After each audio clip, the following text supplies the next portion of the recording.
as it were.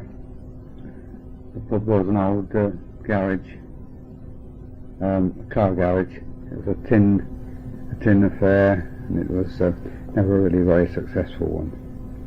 The sort of place that lorry drivers used to stop at for 2 or 3 lorry drivers stay there during the week, because it was on the main A45 road between London and Birmingham, and the sort of place where people would go up in the summertime, have an evening drink, to take the family up and then come back down.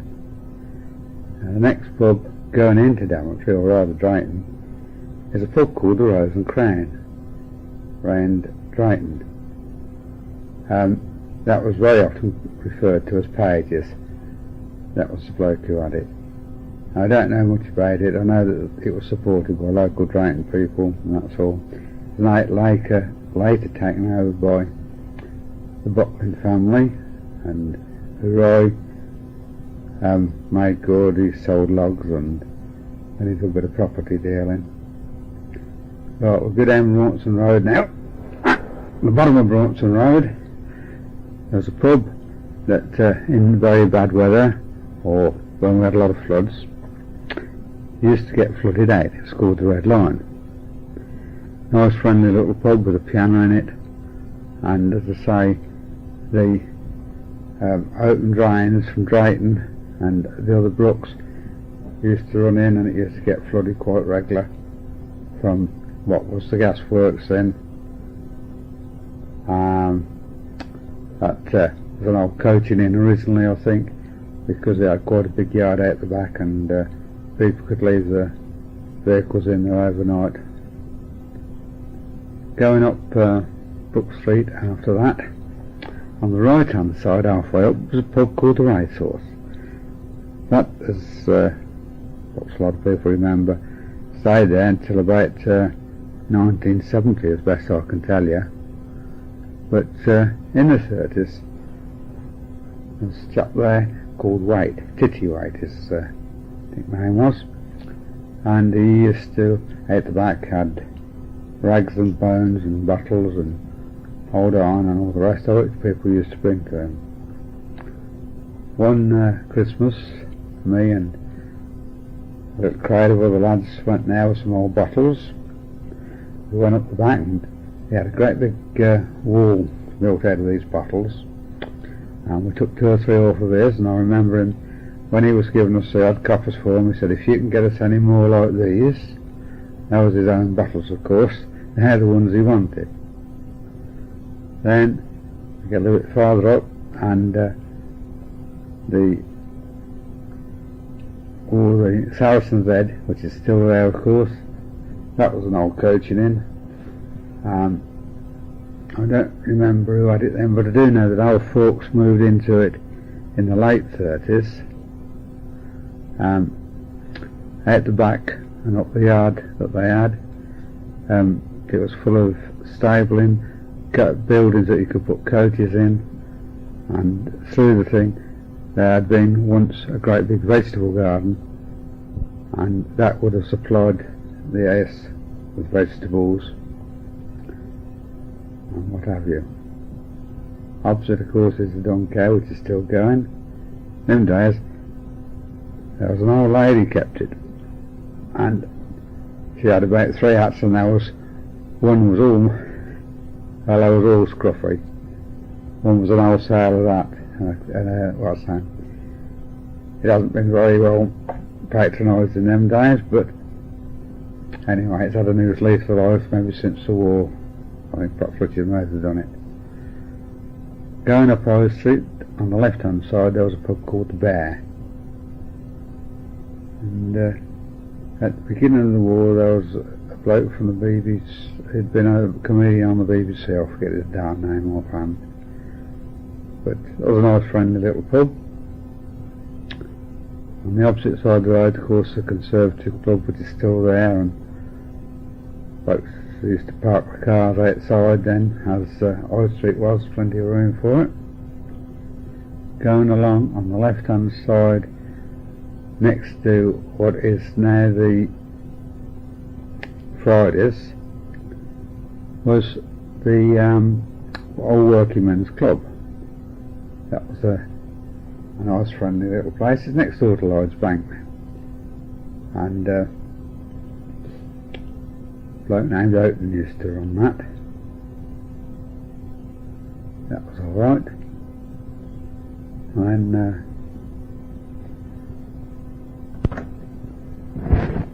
next door was the Lion and Lamb.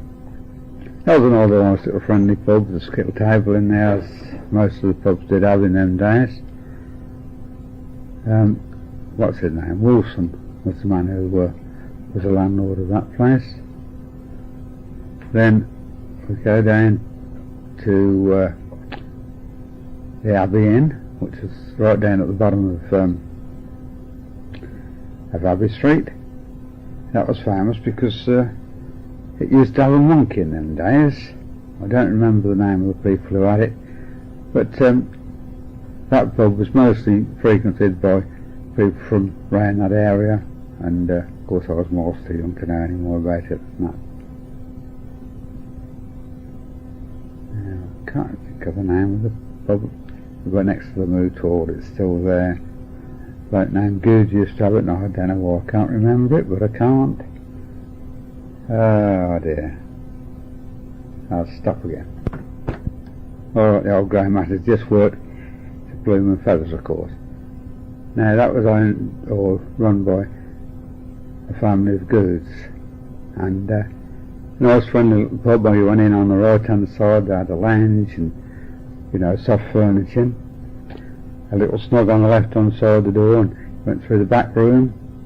A skittle table and a dart board, and a table where you could play dominoes on.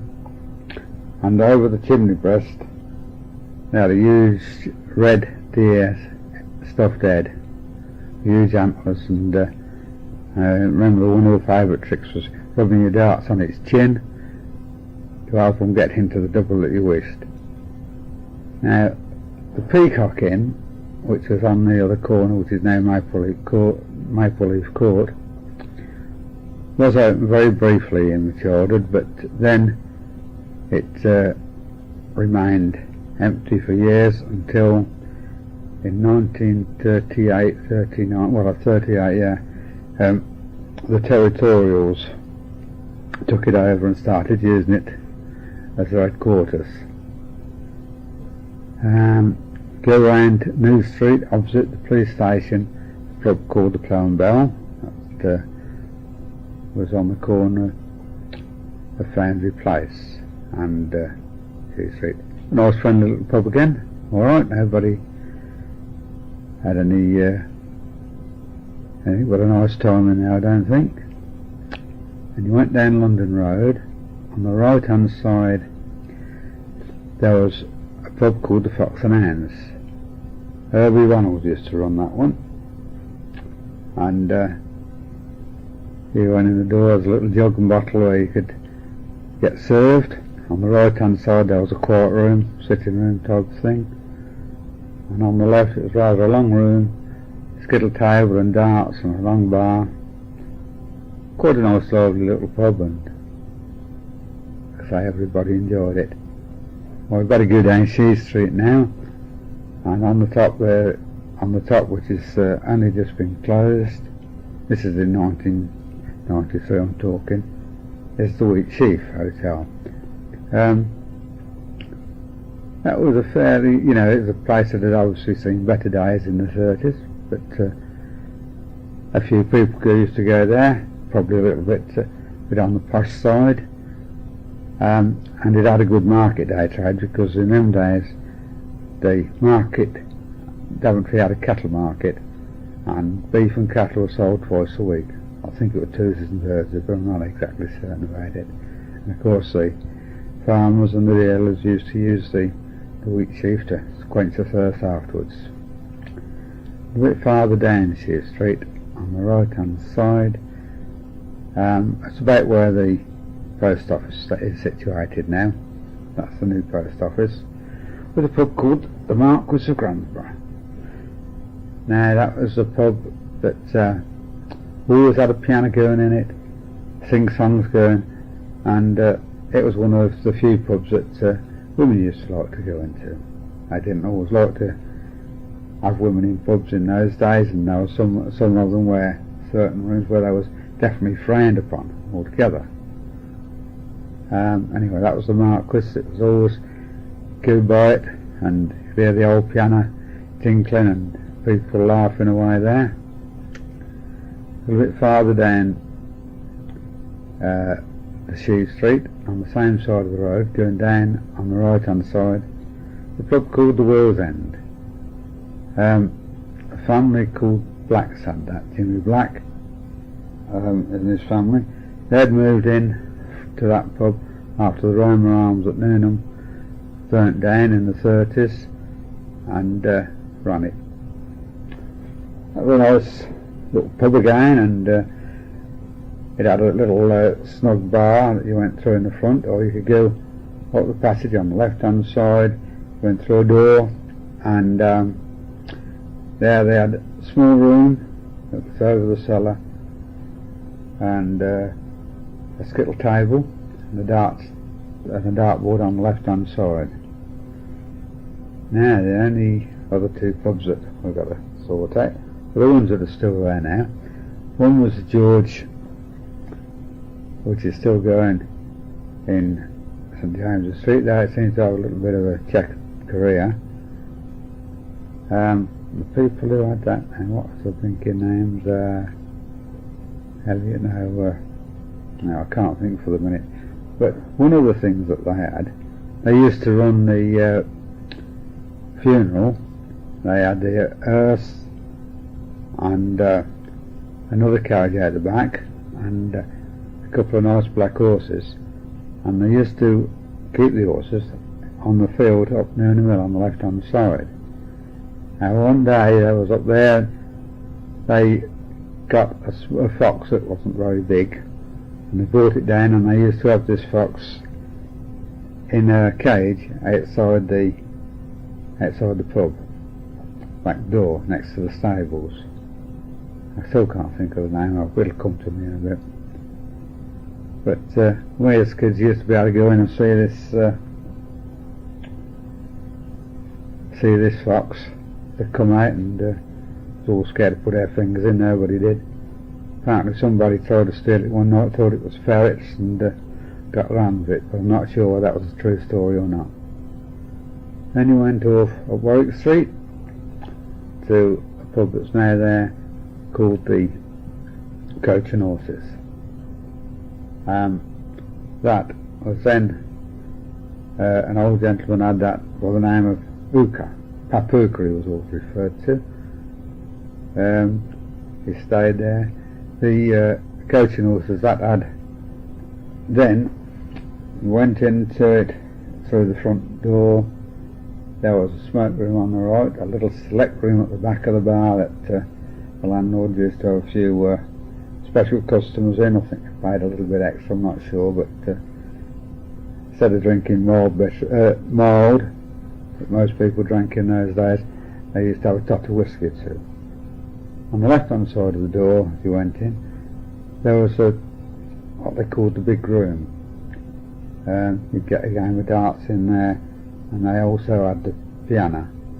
Now, talking about pianos, a lot of the pubs had them, not all of them, but old Hilda Clare, old Hilda Cox, as when she got married, family Clares and Coxes, they sort of married each other, and it takes a little bit of sorting out sometimes, but they're all good Daventry people. She would have her round, and wherever she was on that particular night, Friday night, Saturday night, of course no music on a Sunday in them days, but she used to visit the Coach and Horses, and she had a marvellous memory, any tunes that you knew, and even after some of the lads come back from abroad, she knew the songs of the country that would been in. She even knew the King Farouk business. That was the song lads used to sing to the Egyptian national anthem. I think that's all the pubs. I'm not quite sure, yeah. I guess we've done them all. Yeah, that's right, yeah, that's some. Well, next I'll talk about the bakers that are in Daventry, or were in that time. Now, one of the other characters of the Coach and Horses that I think should be remembered, Sunday dinner times at 12 o'clock, I lived up at Warwick Street in them days, all the blokes from up Warwick Street used to all be there with their Sunday best suits on, their watch chains, and you could see them looking at the time until it got onto the stroke of 12. They would all wander then into the Coach and Horses, and I think Charlie Hamlet had taken over them from Papuka, but he used to pull about 40 or 50 pints, and the person would walk in there, take his pint, go and sit down and drink it, and they'd all do the same thing. And when he went up for his second pint, he would pay for the two. And old Charlie reckoned that no one ever done him on any of those. Well, there were other things in Daventry besides drinking, and people did have to eat. So, try and tell a little about how they got the bread. As far as I can remember, there was 4 bakehouses in Daventry. There's a little one down Abbey Street that old Jimmy Phillips used to run. He used to run it himself. He had a little buff-coloured or fawn-coloured trap with a horse, and he'd bake his own bread, sell it in a little shop, in his little shop, and then have his own little round. Down Brook Street on the right hand side there were Darby's. They used to bake bread there, and I know they was quite famous for their overspread. They oversupplied the flour, and they supplied, and then they made it into bread. And it was a little bit of a classy sort of a place. On the top of London Road and Oxford Street, there was a bakehouse that's quite big. Now that just sort of done mainly bread. I've, the ordinary white sort of bread, cottage loaves and tin loaves, and that was run by a bloke named Lilly, quite successful. I never remember him doing any delivering there, but obviously got rid of it some road. Then, of course, the main supplier then, because the Daventry High Street was, I think, about a third of the shops on both sides were owned by the co-op, and they had a bakehouse up there and a confectionery shop in the High Street, and they used to have a bread van going round with it. It was a horse and cart job, and 2 people delivering, and they used to deliver all around the towns, apart from the vans that they used to send out to the village shops, which were in the adjacent village. I hadn't better go into that. Also, there was 3 other shops in High Street that were just that done confectionery, sweet, cakes, buns, and what have you. Starting at the top, there was Harrison's. I think it was Puff Harrison, but I'm not sure. The old brain gets a bit addled, and he was going back well over 50 years. Over 60 years, isn't it? He had a shop that is just about opposite the milk bar that is now, and he done fairly high class confectionery. It's quite a good name at it. A little bit farther down was Dowie Lee, and his confectionery, or don't know what inside him, was very good. It wasn't just sort of such an high class. They catered for, you got bigger buns and plenty of currants in them all, and he used to make some marvellous Eccles cakes. Then of course the co-op also done confectionery. They had a confectionery shop next to their grocery shop, which is about where Brawley's are now, and a sort of a separate section for that.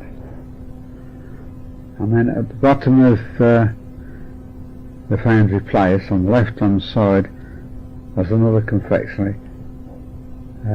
What was the name? I just can't. It's gone off the top of my head. Lily Bank. I'll just stop. Now it's come. It was Buff Neil, I think. Well, Neil was the name of the baker's. He used to make quite a nice glass of cakes, and one of the things about all these bakers is that in those days not many people, or very few people, had their own cookers. There were a few gas cookers about, hardly any electric, and so in the summertime, if anybody wanted to make any cakes, it meant lighting the fire and getting the oven up, which wasn't very good. But what you could do was take a tray of cakes to these places, and they would bake them for you for, put them in their oven and bake them for a few pennies. The other thing that they used to do, and it was a feature of Daventry, on Sunday mornings, because the ovens weren't always going, people didn't bother to light the fire, particularly in the summertime, you could see the man of the house wandering off to the nearest bakehouse, and they'd all do it, I think with perhaps the exception of the co-op. I know Lily's, it was quite a feature there. Blokes walking off with a tin with a Sunday joint on it and the Yorkshire pudding underneath, and they would take it, drop it into the bakehouse, and then go to the pub, or at least when it got to 12 o'clock they'd go to the pub. 1 o'clock they'd come out and collect the joint with the Yorkshire pudding underneath it, and a dishcloth over the top, or like a drying up cloth over the top, walk it home, and that was it. But that was quite a regular feature of Daventry in those days.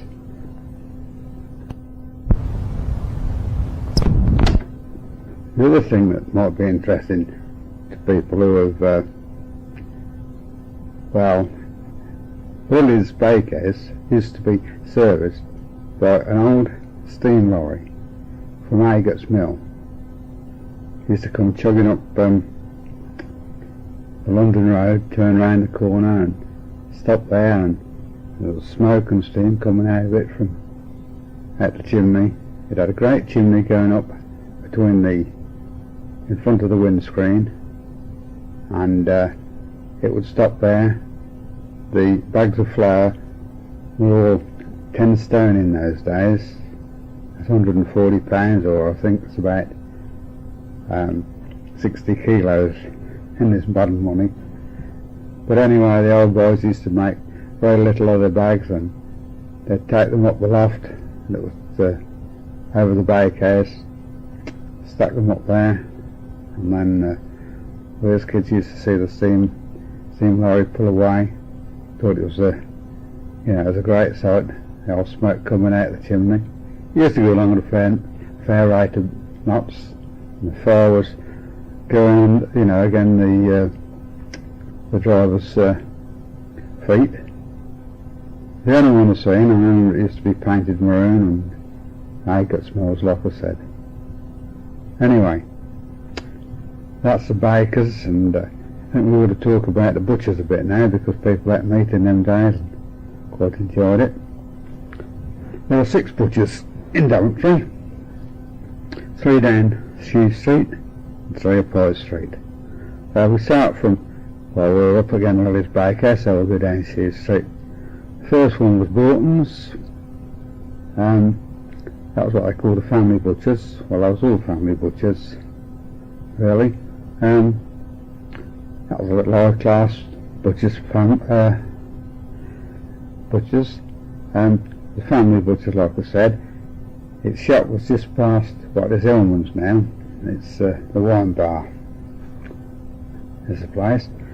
Now that had a yard that went between James's Street and Shoe Street, and about halfway down the yard they had the slaughterhouse.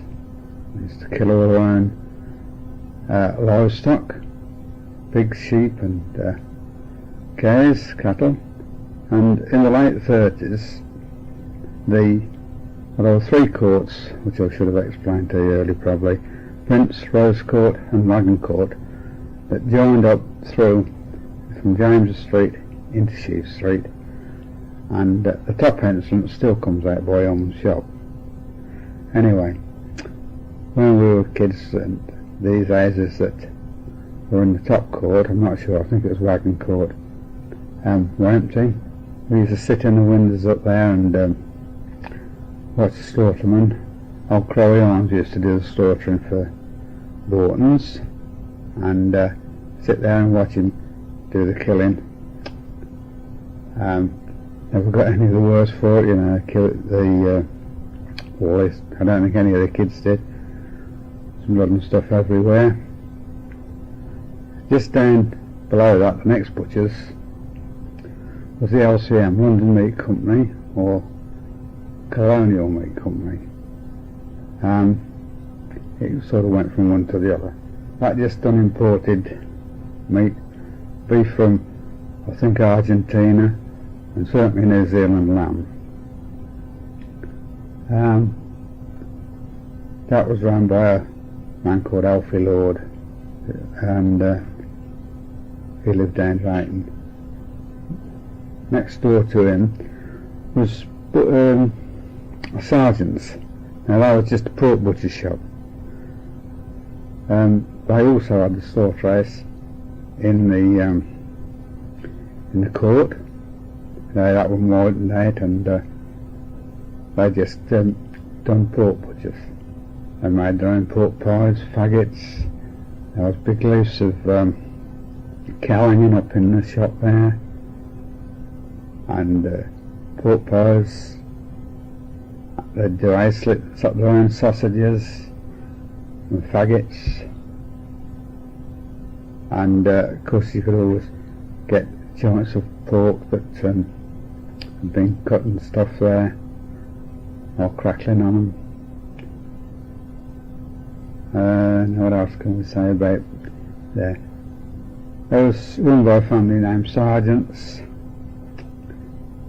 Mrs. Sargent always used to serve in the shop, I remember, and had the son named Harry, whose nickname was Sausage, which is fairly, academic, I suppose.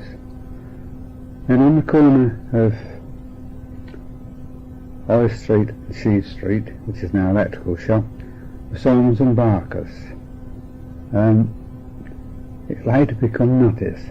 Now their slaughterhouse was up Warwick Street, and went down a passage which is opposite where the Daventry, the Warwick Street bargain shop is now, and that backed onto the Singles. That was a row of houses, by the way. Next door to that, they had a paddock, and they'd put the cows in there and a fasting pen, and they would kill the meat there. It was a nasty little passage to get the meat back up, I remember. They used to take it down the street on like a goat cart. With iron wheels and a big handle out the front. Old Pick Southgate used to be their slaughterman. Then you went up High Street, and on the left hand side, where Buckby Glass is at the back of it now, the little passage goes through into the car park that's Spring Gardens. Anyway, a bloke named Clark, he had a small butcher shop there. I never did know where he'd done his slaughtering. And then over on the right hand side was the co-op. They had a butcher shop at the far end. It was on the left hand side of the passage going up. They used to do quite a big trade. I think that was about the main ones in Daventry before that. They also had a slaughterhouse up Warwick Street, and that was at the back of the Warwick Street bargain shop which I mentioned earlier. And up their yard they used to keep a few pigs up the back there, which they sort of fattened up and killed themselves. There'd been cattle in there. There was a fasting pen, and then they would slaughter them, and the slaughter never minded as long as you behaved yourself, standing there and watching. Alfred Spence was the slaughterman for the co-op, and I watched him kill hundreds of sheep and pigs and cattle there. He used to use the poleaxe on the cattle. He put a rope round it and wind it down on a mandle type of thing to a block, and till its head sat there, and they'd hit it with a poleaxe and put a cane in it. It'd run right down its spinal column, as far as I know. They'd thread it down that and they'd take all the nerves out of it, and they'd cut its throat, and blood would rush all down the drain. I used to save some of the blood for making black puddings, I remember. And the pigs, sometimes they'd put them in the smaller pigs, they'd put in a big tub of boiling water, and after a while all the bristles would come off. They'd scrape them with a scraper, and sometimes they would put them down there on a couple of bales of straw and burn all the whiskers off of them. That was the bigger pigs. I don't know why they done some one way and some the other, but anyway, that's the way they done them. They'd all make their own sausages in them days, of course, and their own pork pies. And of course, the other thing with having all this slaughter and all the muck and stuff that come from them, they used to, the co-op had a little cart up the back there that was specially designed for it, and used to have an horse and it'd take it down to the sewage.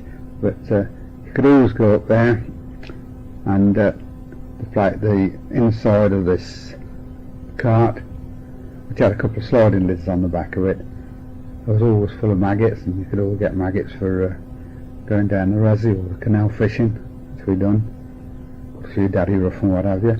But of course, that meant that there was plenty of flies about always, and the shops used to sell things which we called fly catchers.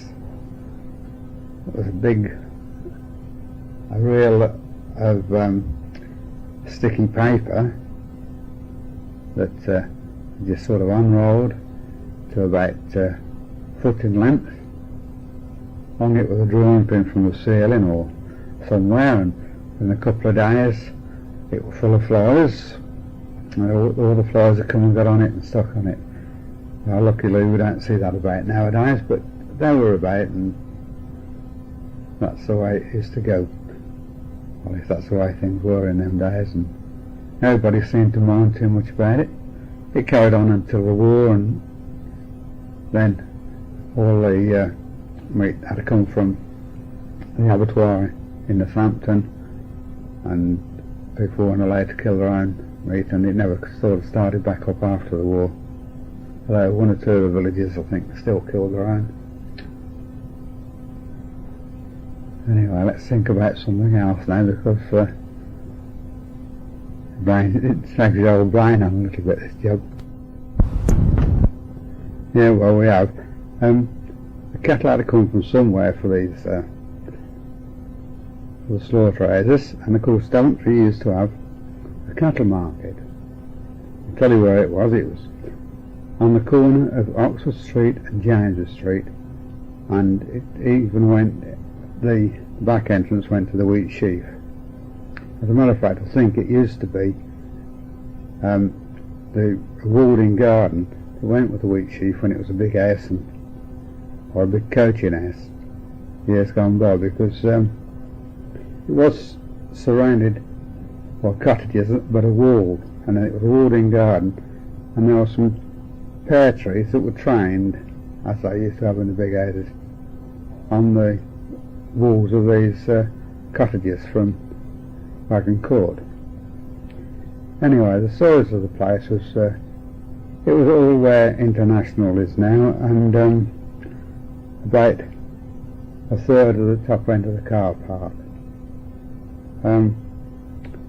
Got an idea that it was Tuesdays and Fridays were market days, and cattle and sheep were bought there. Some were just driven along the road and taken into the market loose. Some were bought in cattle lorries. Because remember, there weren't all that much traffic about on the roads in those days. However, one of the main fascinations for us kids who didn't, we were told off for going around there, but never sort of took a lot of notice, or it wasn't always enforced as much as it might have been, were the size of the cattle. They all seemed very big to us because we were small, but I think they were bigger than what they are now in general. And of course, most of the steers had horns, and we'd be quite fascinating with the size of the horns that different steers had. You know, sort of, did you see the horns on that one around there and that one around there? There was a weighbridge for the fat stock show. It was divided into two parts, the market. I think one for fat stock and others for whatever. Anyway, what they used to do were the ones that, with a lot of the cattle, they were driven Plain New Street, down Abbey Street, to the railway station, as was then, and of course they left a trail of muck all the way round. You didn't need to be any sort of an Indian tracker to see where they'd been. You could follow them quite easy. And one of the things that used to happen, the muck had dropped, used to dry on the roads, and in the summertime it would peel up and take about 1/4 of an inch off the top surface of the road, you know. Quite powerful stuff. Now I don't know what else I can tell you about the cattle market. It carried on for quite a while, and it was a little bit of a social occasion for the farmers who'd come in and used to celebrate the deals in the Wheat Sheaf and the George. By the way, I remember who kept the George. It was a Mrs. Perkins. I think her husband died earlier on, I'm not sure, but anyway, she was a woman I remember keeping it. Right, well, we'll try to think of someone else to talk about soon. Well, I'm going to talk about now how people got the milk supply, because we all needed milk.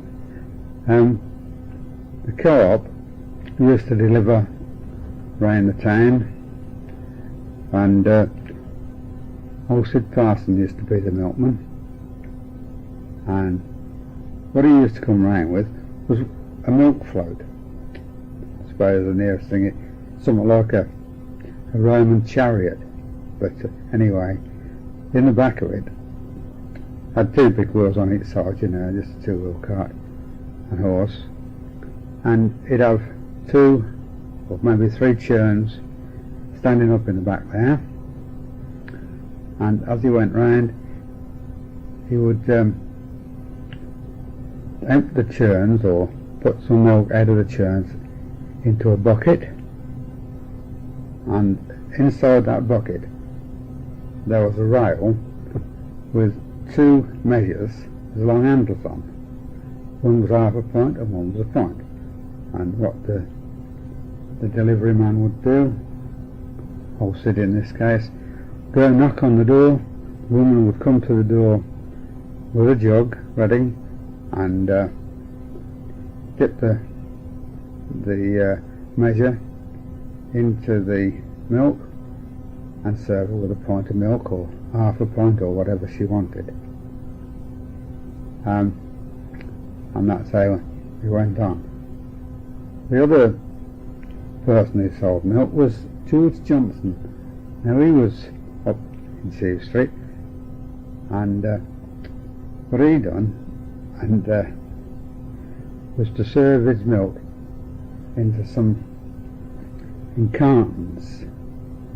There was waxed cartons, and they folded up, and I remember you used to put them through a little machine that folded a little bit of silver tin over the top of them. He also used to have lads go round people used to leave the milk cans there. That was like a billy can. They'd leave them there in the mornings, and you'd have lads go round to various places, and that was their milk deliverers. There were also people who had farms, smiths, that was at the bottom of Daventry Road. You could go there with your can in the evening, and we used to go up there and even watch old ex-smith, as he was called, milk the cow, bring it over in the pail, and then it would be measured out into your cans. We used to ask kids, we had to sort of go and fetch it, and that was a little errand we used to do for perhaps a couple of cups a week. Haynes is that had a farm that was at the bottom of Brook Street and on the way round Old Gore. It's all knocked down now. It was a big old stone house, but they used to supply the people from the newly built Jubilee Road and Bronson Road, and there was a little place, I forget, some little court on the corner of Bronson Road and Old Gore. They used to all go there with the cans of milk, the cans, and get it filled up with milk. And they probably sell eggs as well. But that's how people got milk, and it was straight from the cow. And of course, there was not a lot of check on TB. All this, they hadn't discovered where the TB had come from. No doubt that was a contributing factor to that. Now, what else can we say about milk? Well, of course, people made their own butter as well, and well, that's it. I think I better stop for a bit and think about something else. Well, talk about how people used to get the coal. Now, the coal wagons used to come into Daventry station, and some of it was delivered around the town with lorries, coal lorries, and some were horse and cart lorries.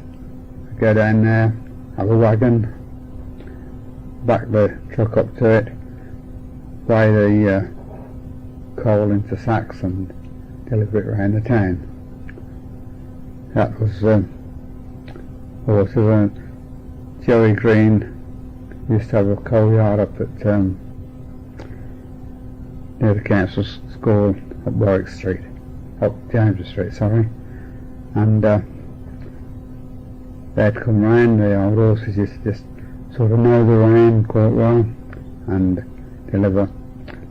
Now, one thing that now occurred to you about all these horses that were about, because of the bread and the milk and the coal, and people used to come round with various other things, sticks and logs, were all driven, was quite often delivered by horses. And of course, the horse had to give the target, and they would drop the lot anywhere they felt like it, you know, weren't house trained in any way, of course. Now, that was never really a problem on the roads, because most people had their own little bit of back garden which they grew the vegetables on, and I was quite happy to go out and collect this horse milk. And if you weren't very quick, most people had a bucket and a shovel that was kept there for the purpose, and as soon as one of these apples was there, it was pretty well cleared up, you know, straight away, particularly if the kids were on holiday or, you know, weren't in school time, but anyway, the parents were going, they'd quite happily clear this muck up and stack it and put it on the gardens for growing their own vegetables. Because, you know, the only time we got fresh peas, then the freezer weren't invented, didn't sort of come in till quite a bit after the war, and so you either had dried peas or tinned peas, or you first had a fresh peas that came in with the spring and the new lamb and the mint sauce, and everybody sort of looked forward to that meal. Anyway, I've started to go and gather my thoughts again. Well, talking of back gardens, which we were just then, of course the new potatoes come in with at the same time as the peas and the spring lamb and the mint sauce. But what there was also in the back gardens, quite a lot of people kept a few hens and fed them on the kitchen scraps and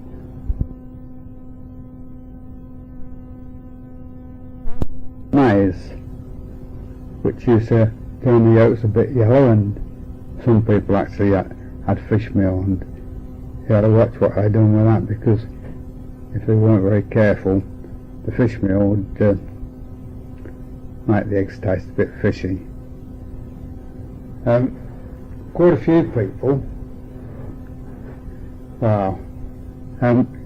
would have a pigsty in the back garden, and they would keep a pig. That was mostly fed on kitchen scraps and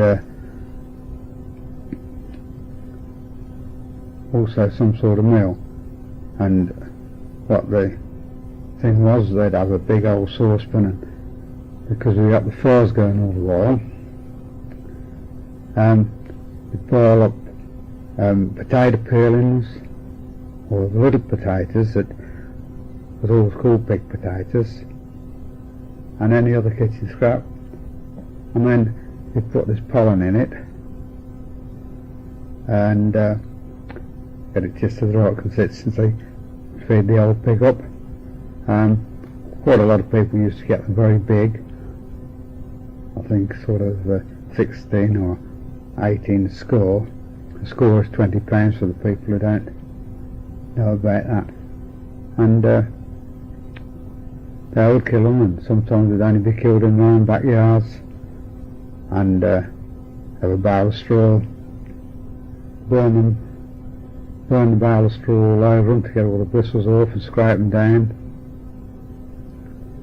and they would salt them, and they would actually be salted with saltpetre and dried, put in a muslin cloth, and that would keep for 12 months hanging on the wall or on a beam or wherever. None of the rest of the stuff was wasted. Apparently the only thing I think you waste out of a pig is the squeal. But chitlins were made, and of course there was the liver, and they made brawn out of the pig's head. But I'll talk a little bit about the bacon. Now that was very fatty, and one of the things that really used to go well, and if you've never had this meal, then you just have never lived. You've got a slice of this bacon, and it would be about 3/4 of it would be fat, but it was sort of a thick fat. It wasn't sloppy like the fat you get on the bacon now. And you could put it in a frying pan, and it would fry in its own fat, and you've still got enough fat left after fried it to fry an egg with it, a duck egg preferably, and then you could you'd have enough, put your fried bread in it, fry that, and during the autumn time there were several fields that we knew would have mushrooms in if the weather had been right, and you could fry your mushrooms in the fat as well. Put a little drop of milk in to help it out, but now that is a meal that is really something, particularly if you come back after you've picked the mushrooms yourself. It's got a flavour all of its own, and they seem to mingle in really lovely. Of course all these things did contribute to the amount of flies that there were in the air, and so helped to fill the fly catchers up, like I just said. Well, while we're on about bacon, I think I ought to talk about the grocery shops that we had in Daventry. There were 3 biggish ones in the High Street, and one up Cheese Street. On Cheese Street was Cherries, and there were Jerry's, the Co-op, and Bays's, I think the name was. It was right next to Lloyd's Bank. But apart from the size of them, they were much about the same, and you could go in there and you could buy spices, and the sugar used to come in 200 weight sacks, I do now, and that was packed into little blue paper bags, and there was a certain art in sealing these bags. They were just folded and they were tapped on the side, and the sugar sort of locked the actual fold up so that it didn't come out and spill all over the place. The baking counter was a little bit kept on the separate side, and you could go into all of them and you could see the bacon or the ham there, and that was also butter, and on the butter and cheese. Most of them had a machine that was turned by hand and spun a wheel like electric ones you've probably seen, although even those are going away now because in this pre-packed age. But the grocer would show you the bacon, and you'd say, well, I want a pound of slices off of those, and he would even set it to how thick you wanted it cut in, put it in the machine and start turning the handle, and the machine would go backwards and forwards through this big circular knife, and you'd get your bacon. Or you'd cut your bacon joint if you wanted, or a piece of ham, and you'd seen it and ask for what you wanted, and the grocer would then cut it for you. The cheese was done in a similar manner. I'm not sure how heavy the cheeses were, but there was they came in skins, and they had to in a round box. That was like a little barrel. Now they had this baby stuff taken off of them. I think they weighed about £28 each. However, the bloke who was serving had a board with a cut in the middle of it and a wire with a T-junction on it, with a T on the handle, and he pulled this through the cheese. Now they'd cut it in half for a start, or into handleable sizes, and then when you come in there'd be 2 or 3 different types of cheeses that you could pick from, and you'd put it on the board, pull the wire through it, put it on the scales, and usually you had to put a little piece on the top to make the weight up to what you wanted. Lard was sometimes done like that as well. You had a lard knife and put a piece of greaseproof paper on the scales and weigh your lard out. And butter as well also could be bought like that. Though quite a lot of it still started to be packed, and it was packed in greaseproof paper in those days, before this tinfoil stuff came in. Most grocery shops as well would have a bank of drawers that had all sorts of things in, from loose tobacco. You could buy loose shag or a piece of twist, perhaps a bit farther down. You'd go and you could buy some nutmegs or other spices, and tea was sometimes came in loose as well, but that started to get packed in the 30s.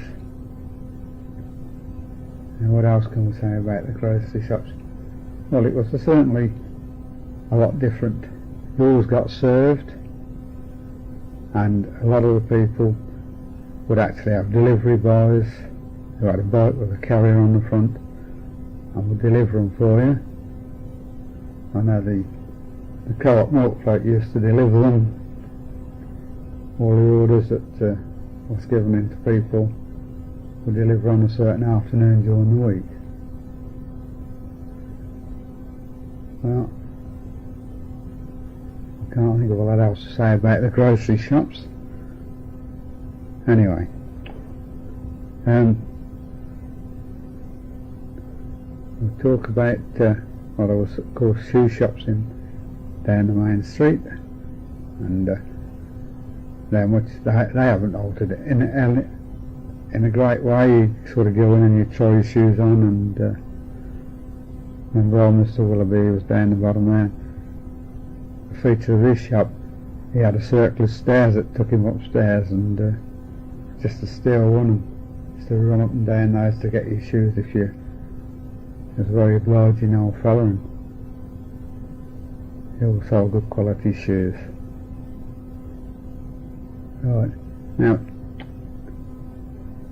changing the subject a bit, we'll talk about the market square.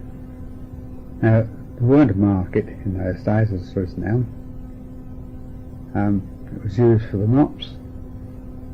They used to come there occasionally and would fall down the old High Street at times.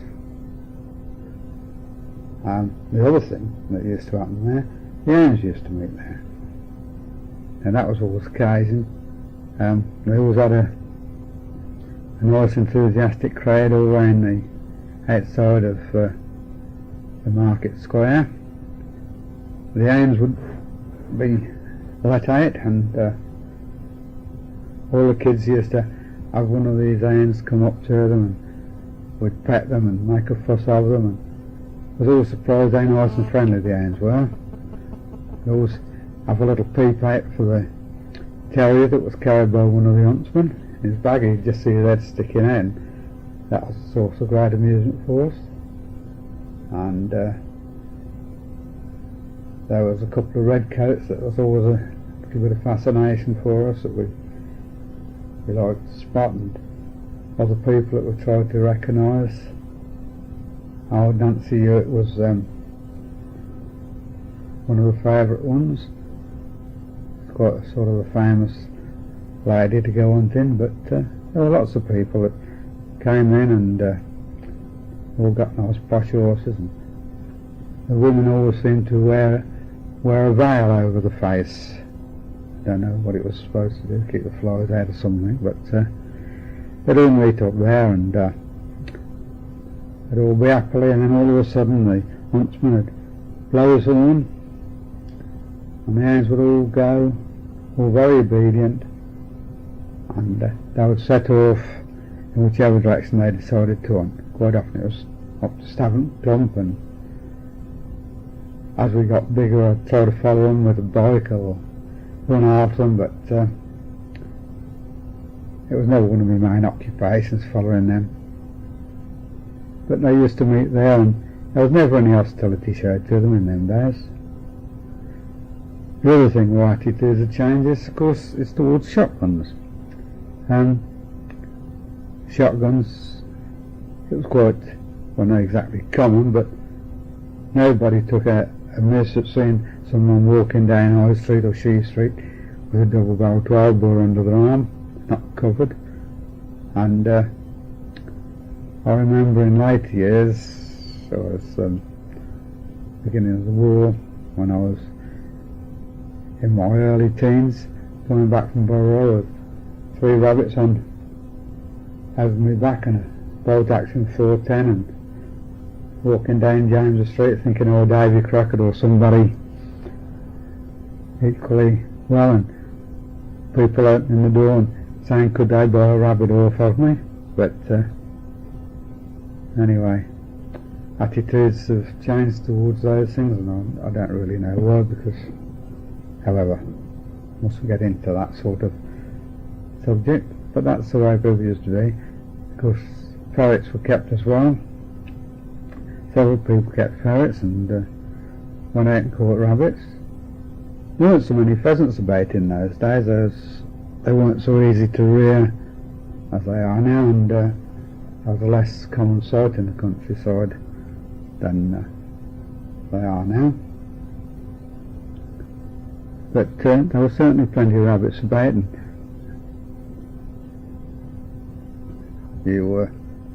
well, we as kids we used to go and get a few snares and trap them.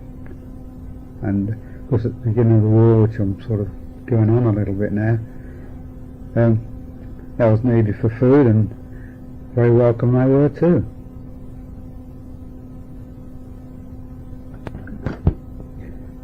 Another source of great amusement to us children, and well, it was a free show that came every summer, with the tarmac gangs. They would come in the summertime, and most of the streets around Daventry get a coat of tarmac. I'll tell you a little bit about this, because it is a little bit sort of primitive, and or at least by today's standard, very manpower intensive, and that's not the right word, but never mind. The tar used to come in wooden barrels, 36 barrels, 36 gallon barrels, and they would be rolled onto a cart pulled by an old black horse, and the tar would gradually pour out of the hole very slowly, and it was heated up and pumped up into a boiler that was on the back of this cart. I'm not being very good at describing this, but it had a boiler on it, and the tar was pumped up, and then out the back of this thing there was two or three taps, I'm not quite certain, but the tar would pull out and the horse would gradually go forward, and that would cover about half the road.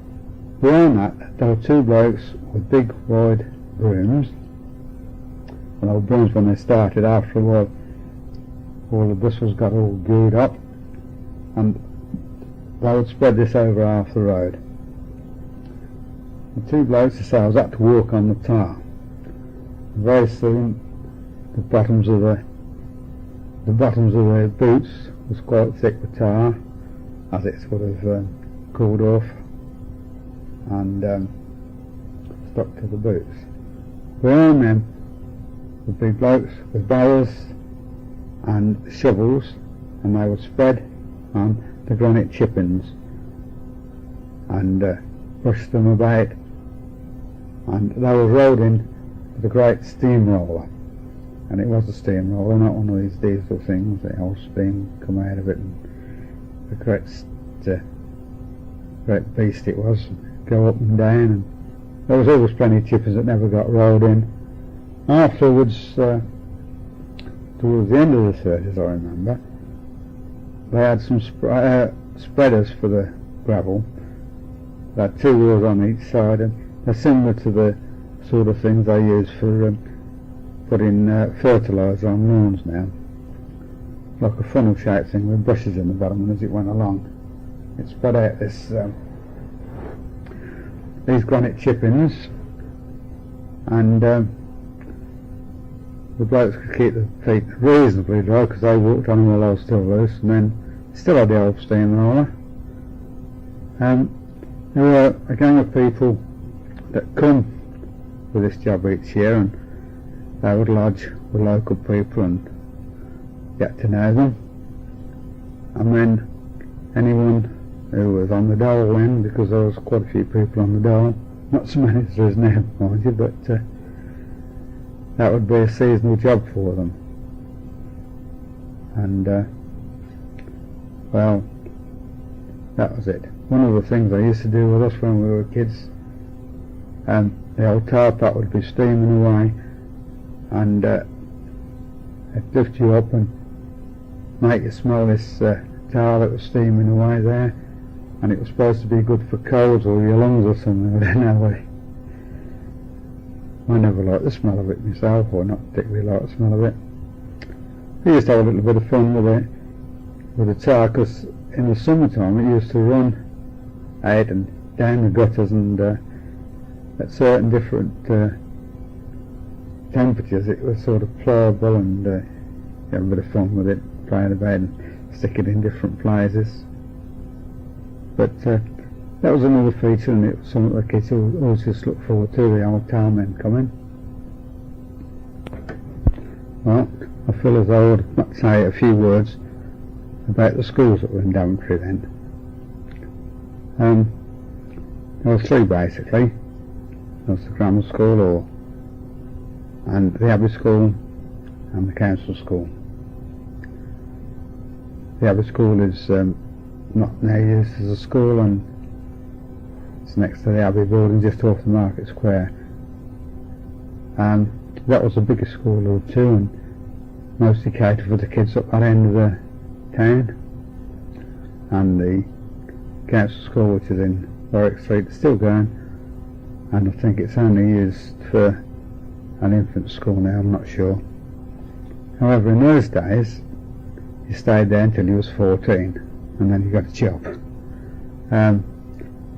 You did have an examination when you was 11 and see if you could pass to go to the grammar school, which was it is now the library, or sorry, in those days it was only just built. The one that's the library now and the social centre was only built in the 30s, and the old grammar school used to be across the road. However, if you did win a scholarship you could have got there. I don't think about one or two people out of each class did, or if your parents were wealthy you could pay to go there. We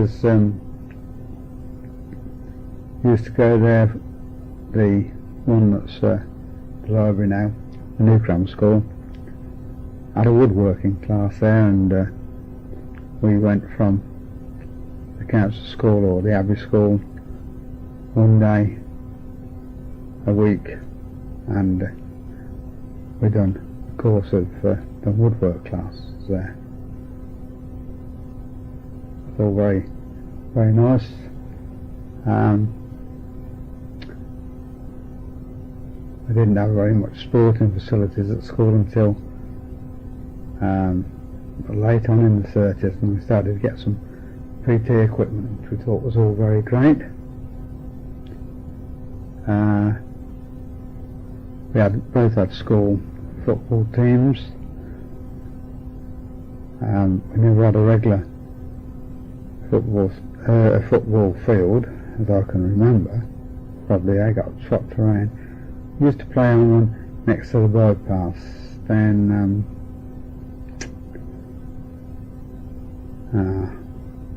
back where the fish and chip shop is now, and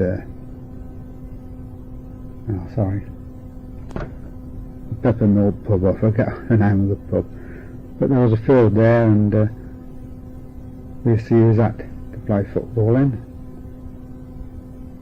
And I remember going down to Burton's Meadow, which the BBC club used to use as a cricket field, and having a few games of cricket down there,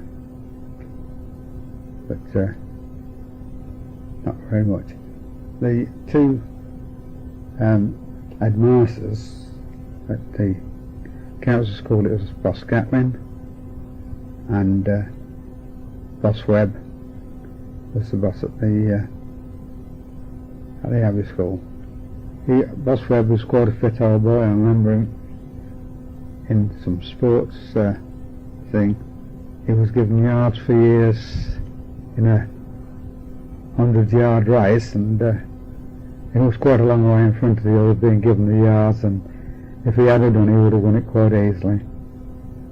However, that was only a fun race, and I just happen to remember that little thing about him. That was both good on his floats, but I remember old Boss Ketman used to say, "Where's my persuader?" and his persuader was a short cane, and you could either have one on each hand or two on both, or one on each hand or two on one hand, whichever you chose. And anyway, I like the old boy now, and I know he was quite strict then, and I don't think he done any harm, and I don't think the odd cane and that done anybody any harm either. I don't remember too much about the grammar school, only that it was built around about 1930, 1937-ish, and they altered the yard. The kids that used to go to it before had a cap with a yellow ring around the top, and then the new grammar school colours were black and sort of a silvery colour, and they stayed on till they were 16.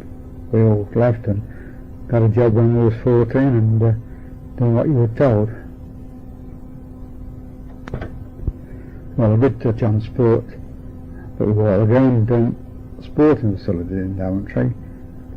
Well, of course the population wasn't as big, nowhere near as big as what it is now, but the golf club was still going and was formed, and didn't remember too much about it, if I didn't know what to do with it, apart from the fact that we as kids used to come down from the rural side of it and wander around there and find golf balls, sell them for a couple of coppers, you know, so I know players and crawl under the edges for them and what have you, because the odd penny of tuppence was always handy when we were kids.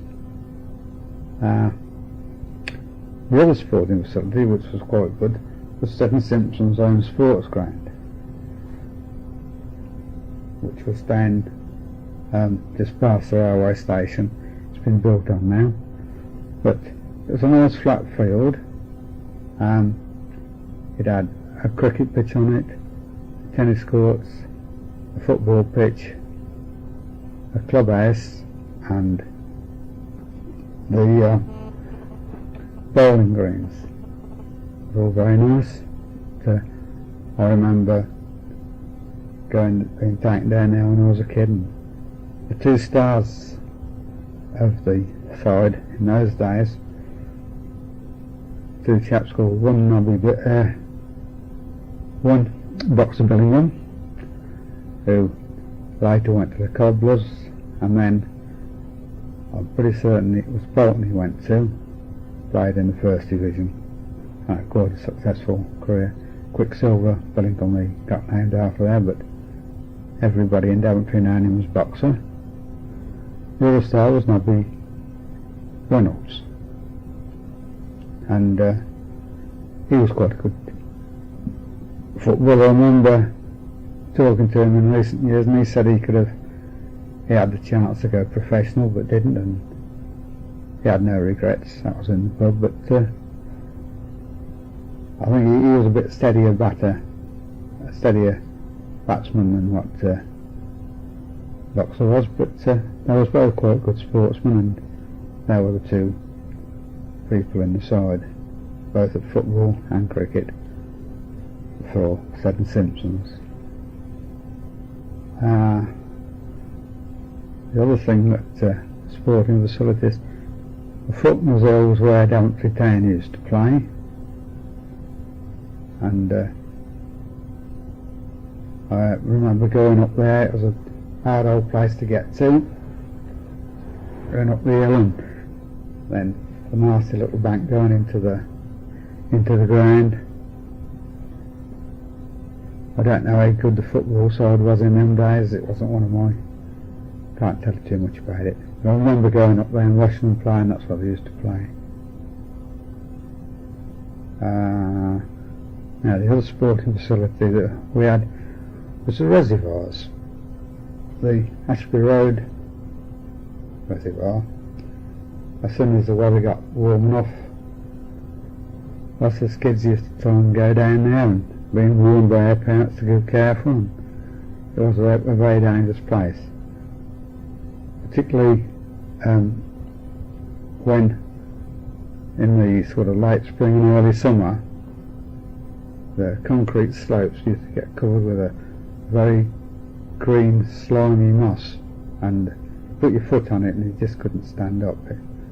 As the summer went on, and perhaps the water had gone down or come back up, or the sun had burnt it off, it was all right then, but early on this stuff used to be very bad. There was quite a few people who kept trying there, and there was a big outcry about Daventry having a swimming pool. Well, it took till after the war for it to mature. It was about 1948 or 49, I'm not quite certain. I remember all the bricks being, those collection boxes shaped like a brick in the shops, and people used to put money into them and to raise the money for the swimming pool. One of the things I always remember when I was down there as kids was a woman named Mrs. Earl, who lived up Badby Road, and she had actually saved somebody's life, or saved someone from drowning in there. And if she was there, even though she was right at the other end of the reservoir, we all sort of felt safe. We used to go down there with all sorts of things, broken in tubes that were wrapped round ourselves twice, and that would just about keep you afloat, and old car inner tubes that sort of pumped up and blew up, or stuck bits of wood in to keep the blinking air in. All very dangerous. And I remember one day I was down there, and a gentleman named Jack Dufresne, he nearly got drowned in front of my eyes, and he had his son on his back, and he was only out in about 6 foot of water, but his son panicked, and Jack held his son off, and anyway they took his son off, and by that time Jack was almost drowned, and pulled him out, and I know he went a horrible purple colour, and gave him artificial respiration, pumped a lot of water out of him when he come round, but certainly that was one of the spurs to get Daventry swimming pool going, and that's the way it got there. I know just about now there people are talking about shutting it down. Well, I don't know about all the economic logistics about it, but certainly got a lot of sentiment for people of my generation to know that it was put there the way it was. Well, now other sporting things. Drayton had a bit of a cricket side that sort of come and went, and they used to play somewhere on a field that was owned by Jack Frost. Is it Jack? I'm not sure. But Frost, it was on Frost Farm. It's not too far from where they're playing football over the elder stubbs now. And he wasn't cutting the fields about. I don't know just where it was. I took you to it in the days when you walked across the big green from Drayton and across the field. I remember where it was then, but not now because they've all been cut about. However, Drayton had a cricket club, and it sort of kept going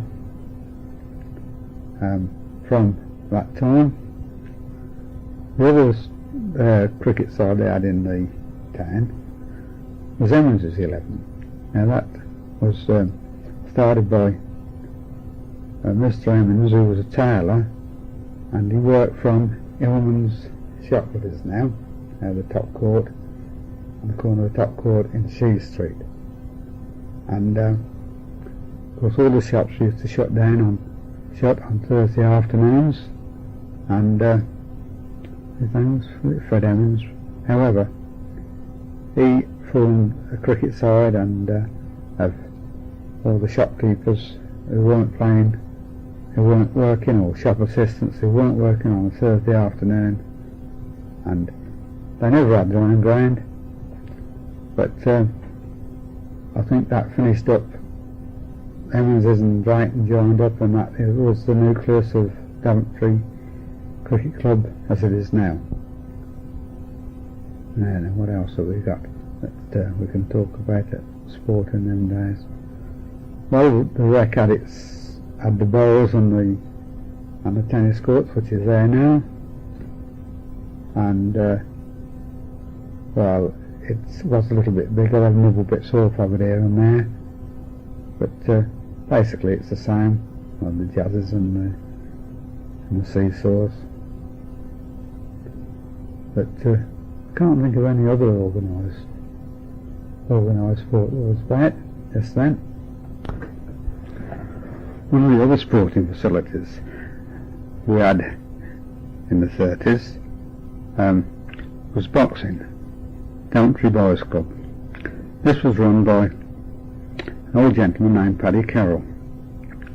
He had once been, I think, the amateur welterweight champion of Ireland, and he used to take the lads and teach them how to do the boxing.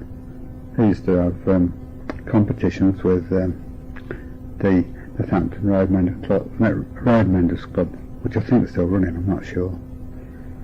However, there were quite a few good lads that was produced.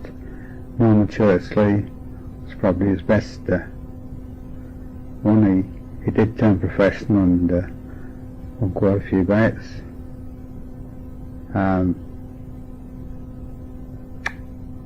Tiggy Mills done quite well. I think he went into the RAF when the war came on and done quite well in amateur bouts there. Gerald Payne, he was quite a useful lad as well. That's one of the Payne brothers.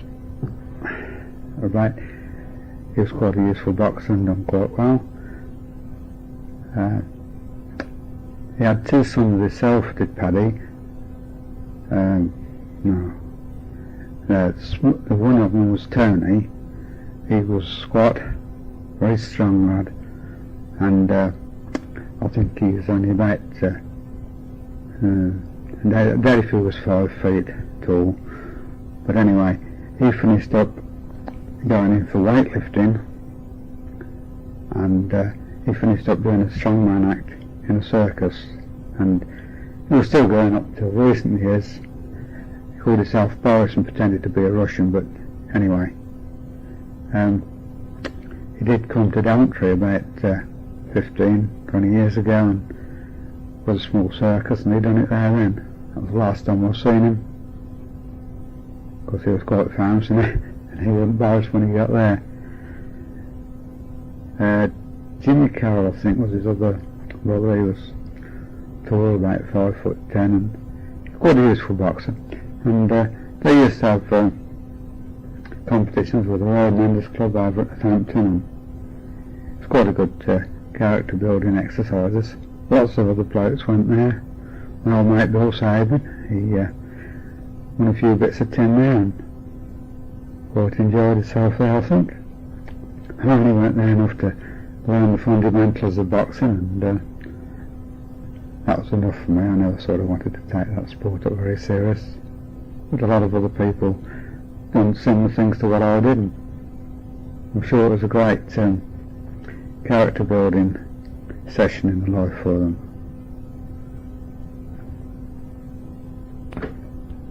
Well, I better talk about a couple of characters that was about in that time.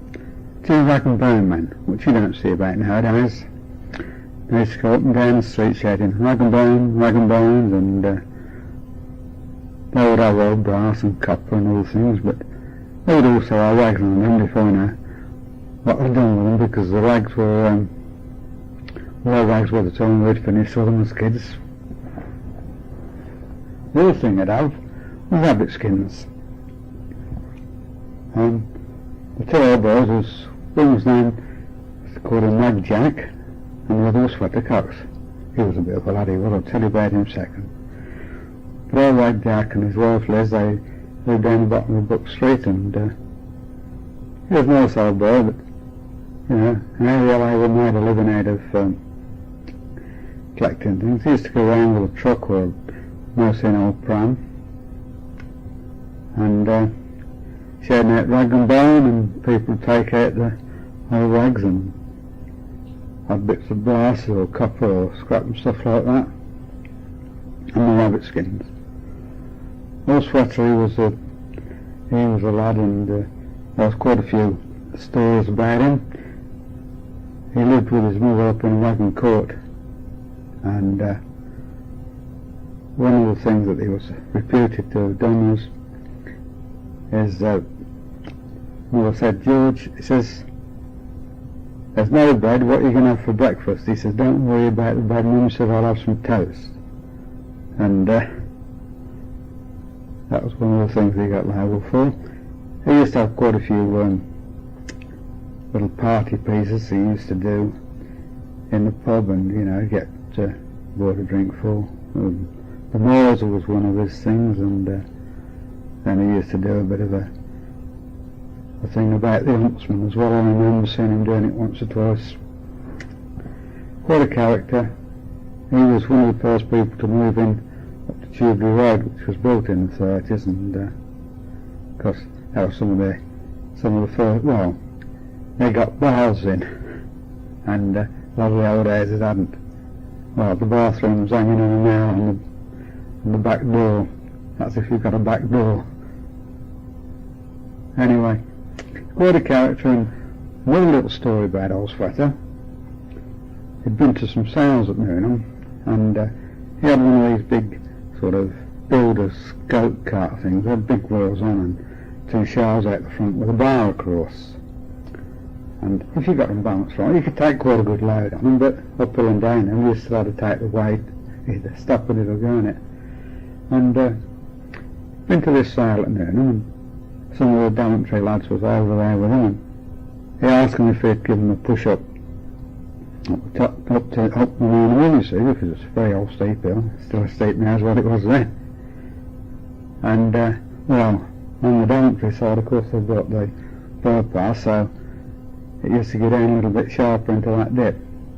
Anyway, they got Sweater in the showers, and they pushed him up to the top of the hill, and as soon as they got to the back, they kept him going and just let him go down the other side. And of course, Sweater was in the showers, he couldn't stop, and now I seen his legs going through the walls. How I had it described to me. Little old legs was going up and down like Mario. But anyway, he survived it, and let's just tell the story. I know I don't give back about it very much. Well, I'd like to tell you a bit about Daventry Fire Brigade, and this was sometime in the early 30s, and my memory is a little bit vague on this, but the fire engine was kept in a garage, or it was a double garage, just across from the New Tool. It's a car park now, of course, and actually on the New Tool, there was a bell on there. I think the place where it hung, I'm not sure whether the bell's still there, but that was the fire bell. As I say, the fire engine was kept there. It had to have the steam thing, you had to get the steam up for it, and the horse that pulled it was in a field, small field on the right hand side going down the Rotten Road. I can never actually remember it being used, and I'm not sure. The only fire I remember in Daventry in those days was when a coal wagon caught fire down in the station yard, and whatever I was using on it for a start, and I was only quite small at the time, weren't having a lot of effect on it, and then eventually we got a big hose that come out of the mains water supply that went down the Norton Road, but they had to open the railings to get the hose through, and just sort of to get the hose through the two lots of railings that was a station master's garden. And once they got this big jet of water on it, it soon put out the fire. So that's the only one I can remember. I can remember the old Daventry foreman, and one in particular. They all had these big brass helmets, and they all kept them nice and shining. It's probably only on parades and that I've seen them. One old boy named Coleman, I think he lived either up Oxford Street or Badbury Road, or in that area, and I think he was the leading fireman. It was in the late 30s and perhaps the beginning of the war, I'm not absolutely certain, but the Cleveland garage, as it was then, was taken over by the Daventry Fire Brigade, and it was the Auxiliary Fire Brigade. They had a proper engine, and I think they had actually had the engine before then, and Trinders of the Trinders shop. He was the original bloke. He came here from Banbury, and he was the new fire chief, and he sort of he went into a new era. One of the things I remember, the organ that used to be up at Cleveland's fireplace, the old fire chap, Mr. Coleman, he was still there, still in the fire brigade, and he was having a practice with ours one night. I was a kid watching him, and he was up the ladder on this organ, and I said, well, don't give him too much, you know, because he was getting on in them days. And that's why I don't think fire brigade, as it is now, got started. It was Cleveland's garage that was open for a few years, and then it was empty, and then sometime either at the beginning part of the war or just before the war, it started on just opposite there. The pub was an old garage, a car garage. It was a tinned